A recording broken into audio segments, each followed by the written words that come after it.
Assalamualaikum warahmatullahi wabarakatuh.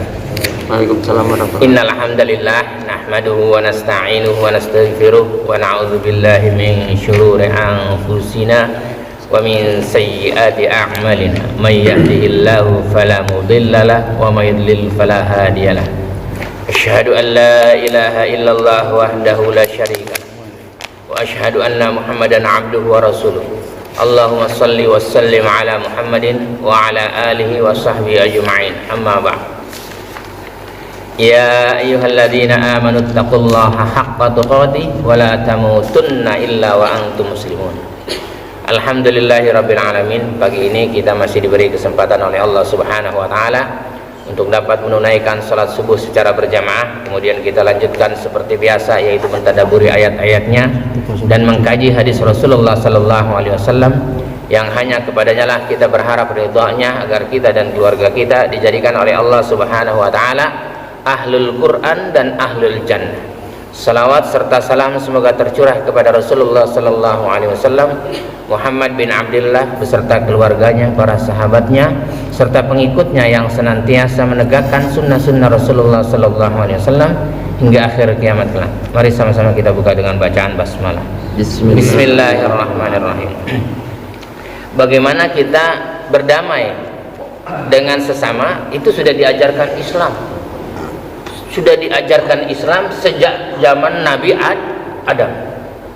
Adanya pertengkaran anaknya Nabi Adam, Qabil dan Habil, padahal sudah diajarkan tentang perdamaian. Maka orang-orang yang tidak mau damai sesungguhnya dia ingin bertengkar. Kalau ada orang menghina kita, toh kita tidak terhina, gitu kan? Dalilnya apa kita tidak terhina?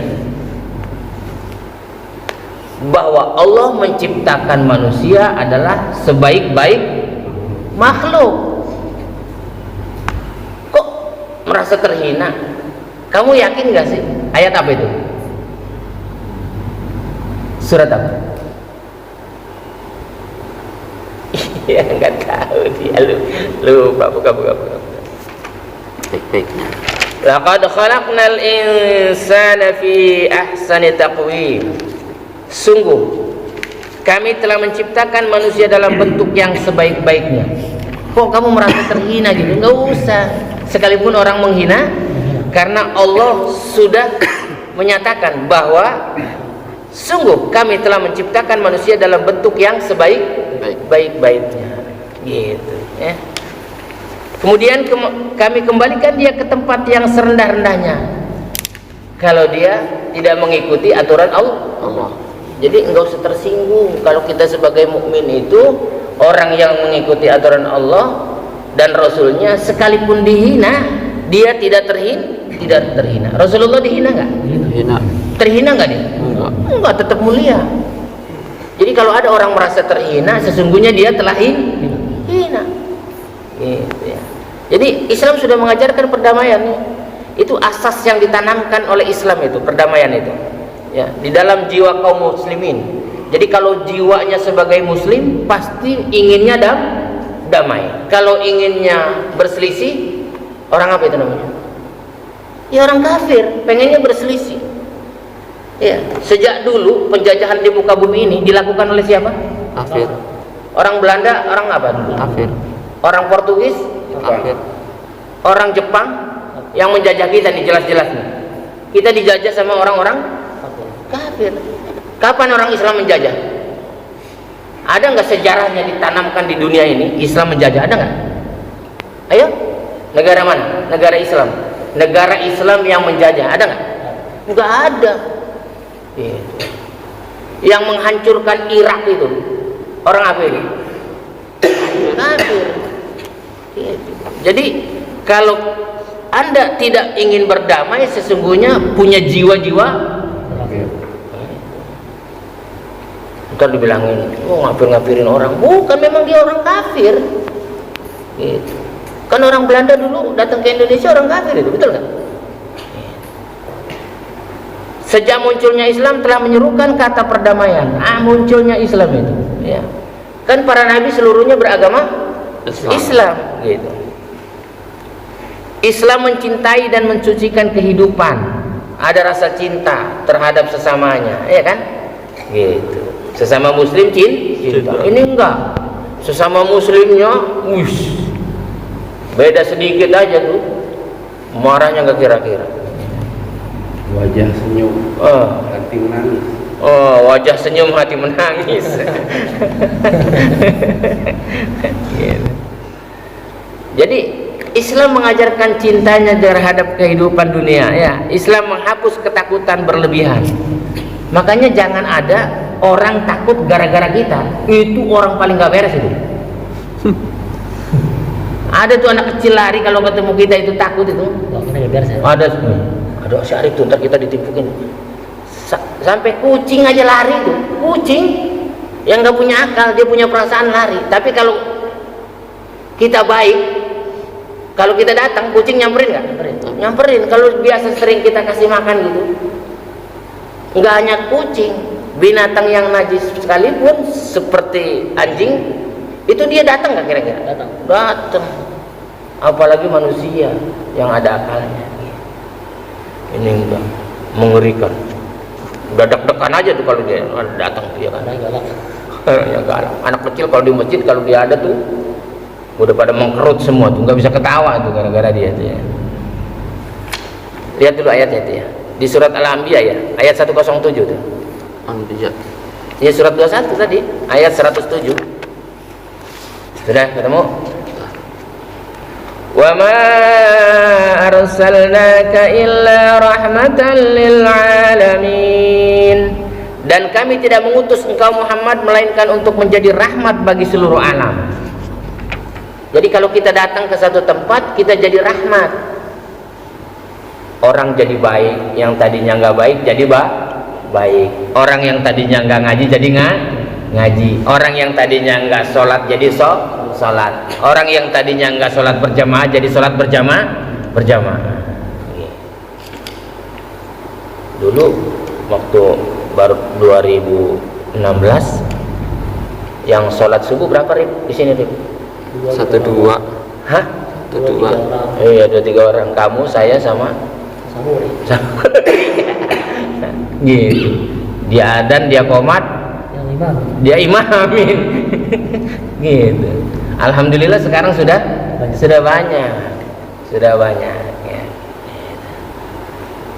Dulu ya, bahwa kita itu ada di mana-mana merubah orang jadi baik. Ada orang datang yang tadinya baik jadi buruk. Wah, ini bukan orang Islam ini yang kayak gini-gini nih. Gitu ya. Dan Rasulullah sallallahu alaihi wasallam bersabda yang diriwayatkan oleh Imam Tabrani ya, "Innallaha ja'ala as-salam tahiyatan li ummatina wa amanan li ahli dimmatina." Allah telah menjadikan ucapan salam sebagai ucapan selamat bagi umat kita. Maka kalau ketemu seseorang itu afsus salam, tebarkan salam.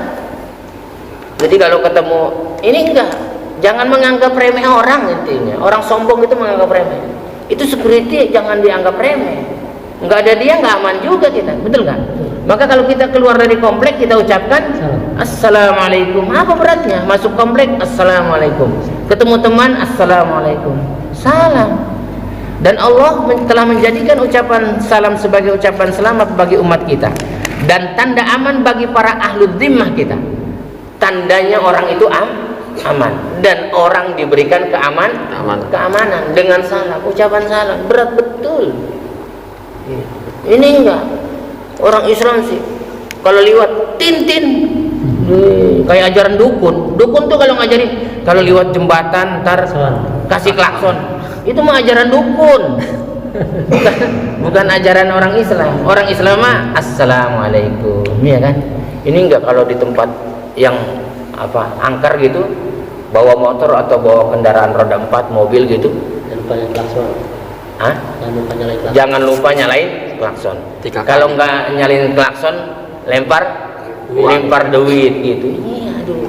Ngomong, Mbah numpang lewat. Kenapa sih nggak mau pakai ajaran Rasul gitu yang baik gitu? Ajaran dukun mah jangan diikutin. Itu ajaran dukun ya. Jadi Islam tidak mengajarkan gitu dukun itu ya. Bahkan seorang muslim itu tidak layak berkata-kata sebelum mengucapkan salam. Enggak layak dia ngomong sebelum mengucapkan salam. Makanya orang pidato pasti nggak assalamualaikum dulu. Kalau dia ngoceh dulu itu nggak layak dia. Ngoceh dulu. Udah 5 menit baru assalamualaikum warahmatullahi wabarakatuh. Enggak layak. Karena Rasulullah sallallahu alaihi wasallam bersabda, "Assalamu qablal kalam." Ucapkanlah salam sebelum berbicara. Jadi sebelum bicara salam. Gitu ya. Jadi ketemu teman salam. Supaya apa sih? Ada ketenangan jiwa ya. Di surat An-Nisa surat 4 ayat 94. Ya ayyuhalladzina amanu idza darabtum fi sabilillahi fatabayyanu wa la taqulu liman alqa ilaykumus salama lasta mu'mina tabtaghuna 'aradal hayatid dunya fa'indallahi maghanimu katsirah kadzalika kuntum min qablu famannallahu 'alaikum fatabayyanu innallaha kana bima ta'maluna khabira. Wahai orang-orang yang beriman, apabila kamu pergi berperang di jalan Allah, sampai diajarkan oleh Allah kalau kamu mau pergi perang, kita setiap pagi mau pergi cari apa? Cari duit, cari maisha, cari kehidupan gitu. Wahai orang-orang yang beriman, apabila kamu pergi berperang di jalan Allah, maka telitilah, carilah keterangan, dan janganlah kamu mengatakan kepada orang yang mengucapkan salam kepadamu ya. Dimaksud dengan orang yang mengucapkan kalimat la ilaha illallah ya. Kamu bukan seorang yang beriman. Kalau selama orang itu masih dia mengucapkan kalimat la ilaha illallah, kita boleh nggak bilang kafir dia? Nggak boleh. Ini enggak. Wah, ngomongnya asal aja ya. Itu tuh gara-gara dia tuh. Dasar penghasut gitu. Gara-gara dia ya. Jadi kalau orang masih la ilaha illallah, sampai anak-anak tawuran tuh, anak sekolah tawuran, itu kan yang dibacok, diapain itu sama-sama mengucapkan la ilaha illallah juga gitu kan. Kenapa dia demikian? Karena bacaan la ilaha illallahnya bukan dibaca dengan sungguh-sungguh, jadi permainan kadang-kadang ya kan. Bahkan dia mengganggu orang berdoa, mengganggu orang sholat. Ada orang sholat Allahu Akbar, la ilaha illallah, la ilaha illallah, ya iyalah gitu, nggak tepat pada tempatnya gitu. Baca la ilaha illallah dengan benar ya. Pelajari syarat rukun dan yang membatalkannya.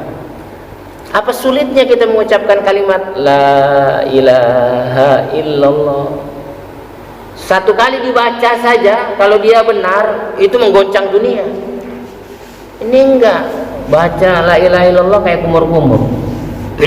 Allah, selesai dia terakhir tidur dia. Kamu bukan seorang yang beriman. Kalau orang yang sudah mengucapkan, nggak boleh dibunuh gitu. Jadi kalau orang yang sudah mengucapkan kalimat la ilaha illallah, mengucapkan salam kepadamu, kamu bukan seorang yang beriman, lalu kamu membunuhnya dengan maksud mencari harta benda kehidupan dunia.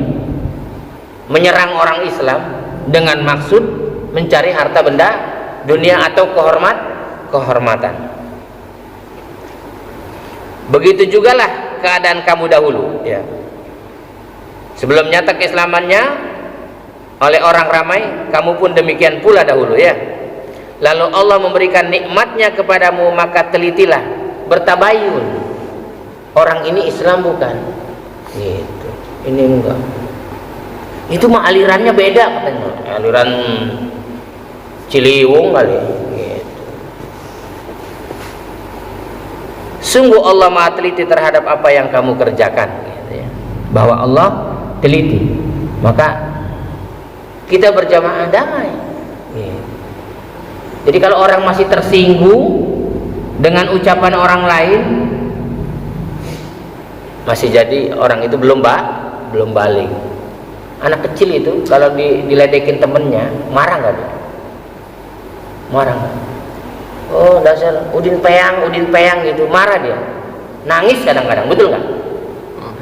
Tersinggung dia terhadap ucapan sesamanya. Kalau kita nggak tersinggung, kamu mau bilang apa kek? Mau bilang kita sesat kek? Mau bilang kita apa saja? Gitu. Nggak usah tersinggung, ya. Kenapa?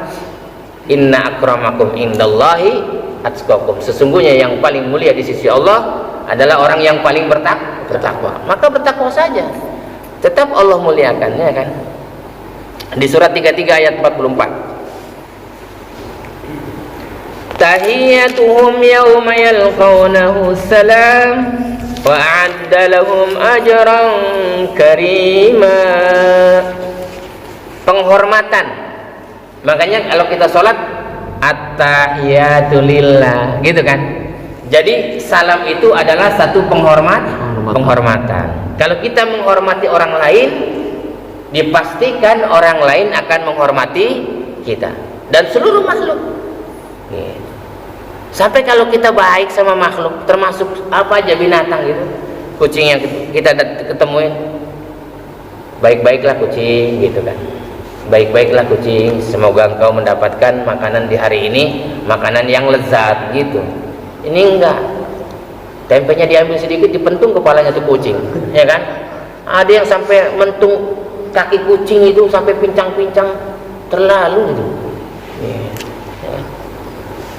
Jadi penghormatan mereka, orang-orang mukmin itu ketika mereka menemuinya ialah salam. Jadi sejahtera dari segala bencana. Jadi dia terhindar dari segala bencana, gitu. Jadi ketika bertemu Allah saja, para malaikat mengucapkan salam. Salamun alaikum tibtum, gitu. Selamat atas kalian, kata para malaikat. Untuk masuk surga aja diberikan salam. Maka barang siapa yang menjadikan kebiasaan salam terhadap sesama muslim, maka dia akan diberikan salam nanti ketika dia masuk surga. Kenapa? Karena orang yang banyak menebar salam, dia menebar kedamaian, dan dia menyediakan pahala yang mulia bagi mereka, bagi orang-orang yang menebarkan salam, gitu. Allah menyediakan pahala yang mulia, orang itu mulia, gitu. Sekalipun ada orang menghina, kan yang menghina nggak banyak, 2-3 orang aja. Dulu juga yang menghina di Mekah itu Nabi nggak banyak, gembong-gembongnya saja, Abu Jahal, Abu Lahab. Coba hitung yang menghina Nabi, ada lebih 10 aja kamu hafal, hebat. Ayo, siapa-siapa? Abu Jahal, Abu Lahab, Bani Khalaf, Suhaib bin Sa'ad, Suhaib bin Amr. Terus dan teman-teman, sekelompoknya saja gitu. Tapi pengaruhnya luar biasa, walaupun sedikit ya. Pengaruhnya luar biasa, sama. Disebutkan di surat Munafikun. Lihat, surat Al-Munafikun. Surat keberapa? 60. Hah? Ya, 63. Apa dah itu? Lihat. Surat 63 ayat 4.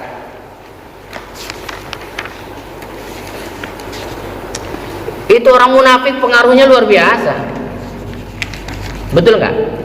Abdullah bin Ubay bin Salul di Madinah itu ketika Rasulullah ingin perang Uhud, sepertiga dari tentara Rasulullah, sahabat Rasulullah bisa ikut sama yang namanya Abdullah bin Ubay bin Salul. Padahal di depannya ada seorang Rasul Allah yang bernama Muhammad bin Abdullah. Apalagi sekarang di depannya nggak ada tuh Rasulullah.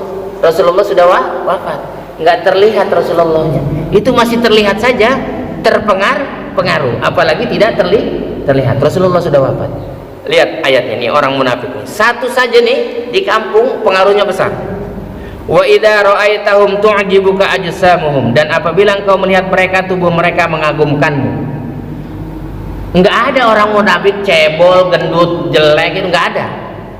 Karena semua orang munafik tubuhnya mengagumkan. Kira-kira tubuhnya Palestina mengagumkan enggak sih? Kayaknya enggak juga dia, ya kan? Bukan buat istri ya. Ya, paling buat istrinya doang, ya kan? Gitu. Dan jika mereka berkata, engkau mendengarkan tutur katanya. Wih, kalau ngomong itu didengerin betul omongannya, ya kan? Enggak gitu kan. Mereka seakan-akan kayu yang bersandar, ya.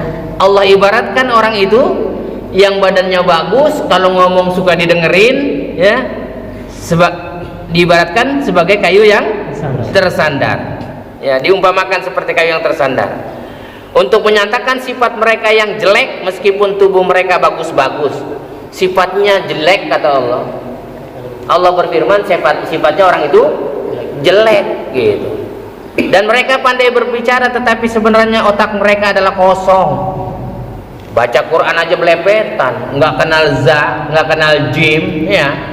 Gitu, nggak bisa membedakan sin, nggak bisa membedakan shin, nggak bisa membedakan shad, nggak bisa membedakan alif, nggak bisa membedakan ain. Tapi omongannya didengar nggak? Wow, didengar dong, ya kan? Tidak dapat memahami kebenaran. Boro-boro dia mau tadaburi Al-Quran, bacanya saja belepetan. Mereka mengira bahwa setiap teriakan ditujukan kepada mereka. Kalau kita ketawa, dia tersinggung. Mereka itulah musuh yang sebenarnya. Allah yang berfirman bahwa sesungguhnya musuhmu itu adalah orang yang seperti itu. Badannya bagus, kalau ngomong didengerin, otaknya kosong, ya kan? Baca Qur'annya belepetan.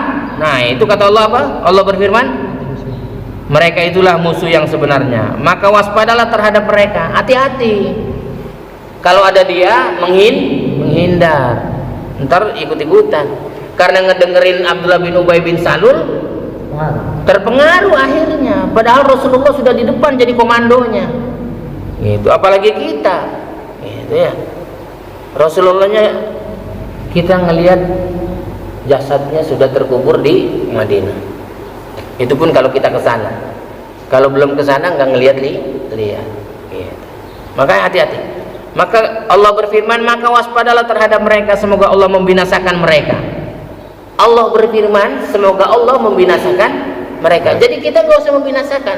Yang membinasakan siapa? Allah sendiri. Wa makaru wa makarallahu wallahu khairul makirin. Jadi sebaik-baik makar itu Allah. Jadi kita nggak usah makar, nggak usah membalas. Ya. Maka waspadalah terhadap mereka, semoga Allah membinasakan mereka. Bagaimanakah mereka dapat dipalingkan dari kebenaran? Ini orang boro-boro mau berdamai, salam saja enggak nih. Kamu pernah dengar ucapannya sama dia? Orang-orang yang kayak begitu ketemu assalamualaikum, pernah? Enggak lah, ya. Mudah-mudahan kita termasuk orang-orang yang diberikan oleh Allah sifat ketakwaan untuk menebarkan salam kepada seluruh orang Islam di muka bumi. Ketemu siapapun, dia dari kulit hitamkah, dari kulit putihkah, selama dia beriman kepada Allah dan dia menjadi orang Islam, kita ucapkan salam. Dan Allah, kita berharap kepada Allah Subhanahu wa taala agar kita dan keluarga kita Allah masukkan ke dalam surganya, yaitu surga Aden yang mengalir di bawahnya sungai-sungai. Subhanakallahumma rabbana wa bihamdika asyhadu an la ilaha illa anta astaghfiruka wa atubu ilaik.